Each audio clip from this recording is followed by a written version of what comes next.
APTA global business conference event లో chief guest గా పాల్గొన్న చిరంజీవి అద్భుతంగా ప్రసంగించారు. ఫ్యాన్స్ పవన్ కళ్యాణ్, రామ్ చరణ్ ని ఉద్దేశించి కేకులు వేయడంతో చిరు ఎంతో హ్యాపీగా ఫీల్ అయ్యారు. ఎస్, పవన్ కళ్యాణ్, రామ్ చరణ్ నా అచీవ్మెంట్స్, వీళ్ళిద్దరూ నేను సాధించిన ఘనతలని చిరంజీవి గర్వంగా చెప్పుకొచ్చారు. నా ఫ్యామిలీలో ఉన్న మిగిలిన బిడ్డలు కూడా నా అచీవ్మెంట్ అని తెలిపారు. నేను ఇన్నేళ్లలో సాధించింది ఏంటని వెనక్కి చూసుకుంటే అది నా ఫ్యామిలీ అని అన్నారు. తనతో పాటు ఇంకొంతమంది నటులు తన ఫ్యామిలీ నుంచి ఉన్నారంటే అది తనకు ఎంతో గర్వకారణం అన్నారు. ఇది కదా మనం సాధించిందని అనిపిస్తుందన్నారు. మీ యొక్క అభివృద్ధికి దీన్ని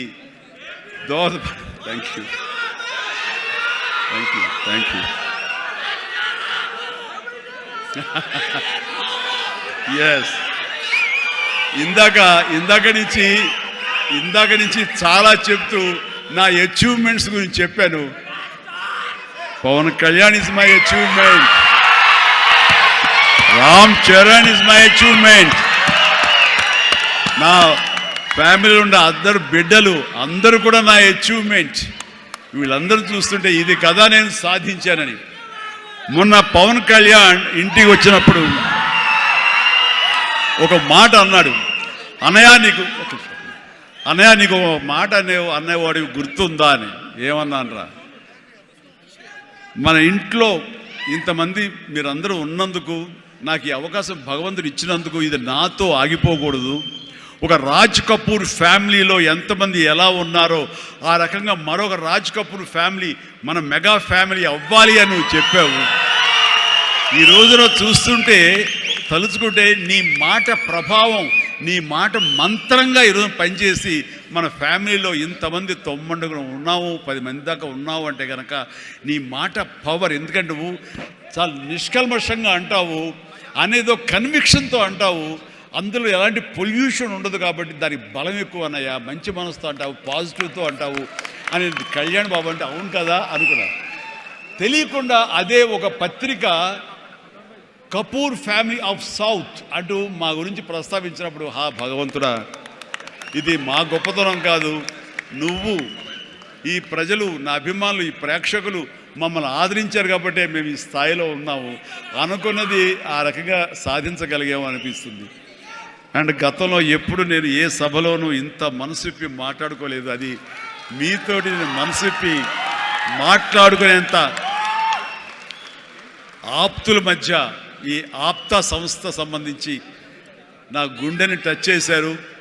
అందుకనే లోపల నుంచి అది తన్నుకు వచ్చింది కాబట్టి మనస్ఫూర్తిగా నా కుటుంబ సభ్యులతోటి, నా వాళ్ళతోటి నేను మాట్లాడుతున్నట్టుగా అనిపిస్తుంది. అండ్ మీరు ఎప్పుడు ఈ ఆప్తా సంస్థ ఇప్పుడు ప్రెసిడెంట్గా ఉండొచ్చు, రేపొద్దున ఇంకోళ్ళు ఉండొచ్చు, ఎవరైనా సరే ఇదే డెడికేషన్ తోటి, ఇదే కన్విక్షన్ తోటి, ఇదే నమ్మకంతో మీరంతా ముందు చేయాలి. అండ్ ఇక్కడ ఈ రోజున ఈ అద్భుతమైనటువంటి ఎన్విరాన్మెంట్లో ఈ యొక్క వెన్యూలో మనం చేయగలుగుతామంటే వెనకాల మన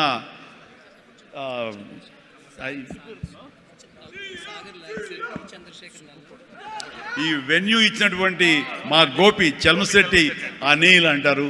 గోపి నాకు అత్యంత ఆప్తుడు, నా ఇంటి మనిషి. మేము ప్రతిరోజు కలుసుకుంటూనే ఉంటాం. అతను కూడా మామూలు సాదాసీదా స్థాయి నుంచి ఈ రోజున తనలో ఉండే ఆ ఇంటెలిజెన్స్ అవనివ్వండి, ఆ ఇంటలెక్చువల్ థాట్స్ అవనివ్వండి, ఆయన చెప్పాలంటే సైన్స్ చదువుకొని సైంటిస్ట్ ఆయన. ఈ రోజున మన దేశం గర్వించే విధంగా గ్రీన్ ఎనర్జీలో ఆయన పాయినీర్ అయ్యాడు, నిష్ణాతుడయ్యాడు, హైట్స్కి వెళ్ళాడు. ఇప్పుడు ప్రపంచపరంగా కూడా మనందరం గర్వించే స్థాయికి తను వెళ్ళాడు. ఈ రోజున ఈ హైటెక్ సిటీ తనదే. మన అందరి కోసంగా ఈ వెన్యూ ఏర్పాటు చేసినటువంటి నా మిత్రుడు, నా తమ్ముడు, నేను అనే గోపి, మీరు అనేటువంటి చలమశెట్టి అనిల్ని మనస్ఫూర్తిగా అభినందిస్తున్నాను. అనిల్, నీ ముఖం ఎవరు చూస్తుంటారు, ఉంటే ఇటు వస్తావా నా పక్కకి? గోపి ఎక్కడ వెళ్ళిపోయాడు దొంగ? జస్ట్ వస్తున్నాడు సార్, వస్తున్నారా? Yeah, please Gopi come yeah. ఒక బొకే ఉందండి, ఒక బొకే ఉందా?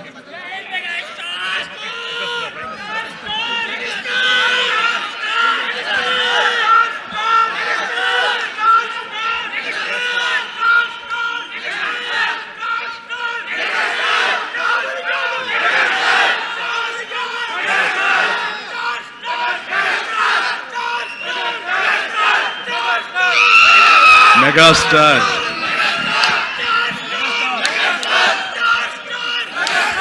Thank you.